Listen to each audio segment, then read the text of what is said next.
and this is where you can sharpen your interpersonal relationship.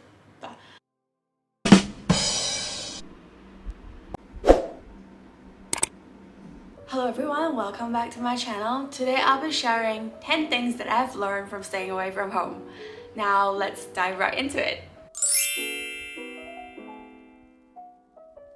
You will learn how to solve your own problem, because the moment you step out from home, you will definitely pick up some life skills here and there.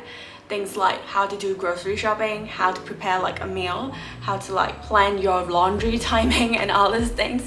Because the thing is, I have never realized that I am such a bad cook until I left home. Because back then when I'm at home, all the things that is supposed to be done is already given to me like an instruction from my parents. So it's like mom would tell me, oh, tonight we're gonna cook this, and all the ingredients is already prepped in the fridge. All you have to do is just to put it in the oven, or maybe just put it in the pot and make sure that it's cooked.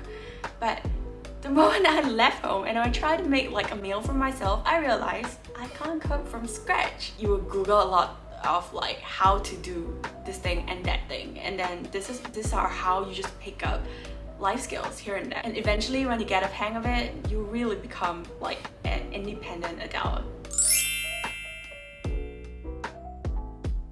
You will learn the value of money because you will have bills to pay.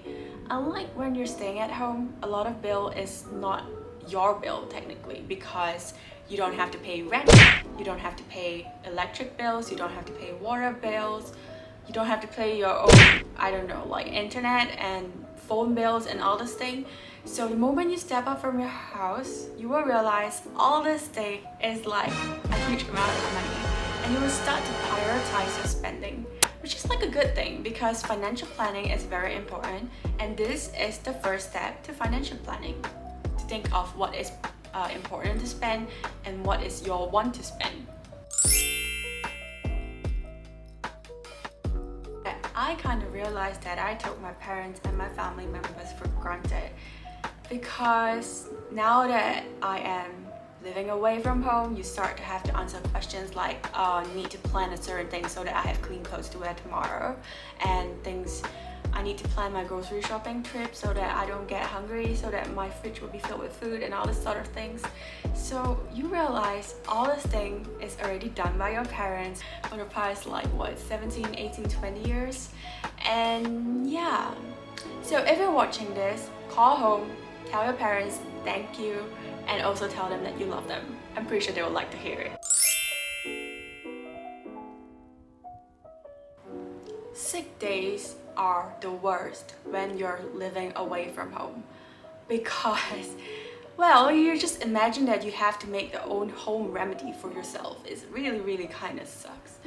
And what's worse is that I don't know what to tell to the doctor when I'm not with my mom. It's like, I am sick and I'm not feeling well, and then yeah, it's kind of awkward, like your first time ever seeing a doctor all by yourself, and then you bring home the kind of medication, and then you start to do things like when you got this medication from this doctor, you just keep them, and then when the same thing happen again, you start to self-medicate. I'm not recommending that. I'm not sure if that's healthy, but this is just things that I kind of do like once that you're out from home. And eventually, because you hate the kind of feeling, you start to take care of your own health. Here's a tip that comes in really handy. You will learn how to pack, especially packing for traveling. Because chances are, the moment you're staying away from home, every time you have like a summer holiday or you have like annual leave to like clear or something, you will be traveling somewhere. If you're not traveling home, you're probably traveling somewhere else. So you have like loads of opportunity to practice how to pack. As you do a lot more packing, you will get more used to it, and this is a skill that definitely comes in handy, especially if you are someone who likes to travel. Because you step out of your own social circle, you get to meet a lot of people from diverse backgrounds. And this is where you will realize the world is so huge. And it's really kind of fun. You see, because I left from Malaysia to Singapore, and I thought that these two countries are like so close to each other and we share a lot of similar culture, but you will realize there's a lot of things that are different as well. And the thing is, because I left home and I met a lot of friends who are also Malaysians, but they come from other states of this country. And even that, you will realize that there are certain terms that you use or phrases that you use are different. So I don't know, I find that really, really fascinating. And because you meet people of diverse background, it also means you will meet a lot of people with different opinion. And this is where you sharpen your interpersonal relationship skill. I think this is where you can learn how to accept or respect other people's opinions, and it also helps you to develop your own opinions, especially when you're co-living with somebody. I feel like co-living environment is a really good environment whereby you can explore the diversity of human beings. I think I shan't comment too much on that because the lessons coming from co-living is different to everybody, and I think I definitely learned some of my lessons, and I think if you have yours, maybe you can leave it in the comments and we can discuss about it. Having said that, this is where you can make good friends too, and I mean good friends that will stay. So it might not be a lot, but right now at this point of life, it's probably quality over quantity.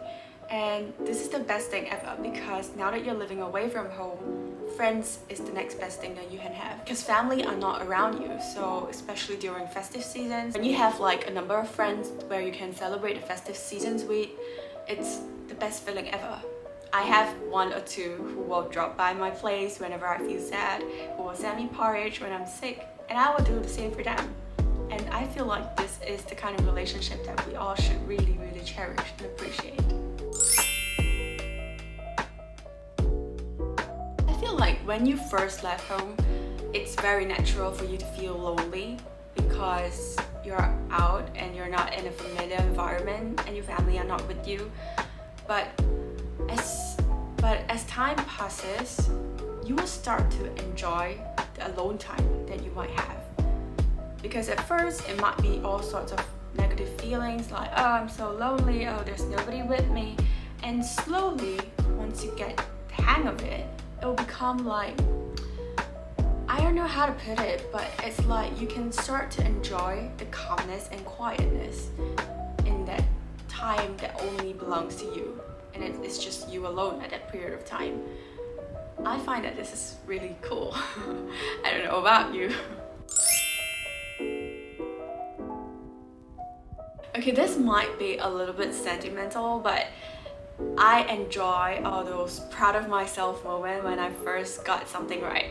Like for example, when you first prepare a meal for yourself, when you first change the fuse light bulb, when you first fix the leaking pipe, you'd be like, yeah, I can't believe I actually can do this. And then when you call your parents will be proud. And this is a really nice feeling to feel. And I think if you're going to stay away from home, it's something that you can definitely look forward to. So here are 10 things that I've learned and I've experienced from staying away from home. Let me know in the comments if you relate to any of them. And if you're one of those people that are going to move out from your home, don't worry because there's a lot of things ahead of you that you will enjoy and experience and learn. So I guess that's all for today. I hope to see you guys soon. Goodbye!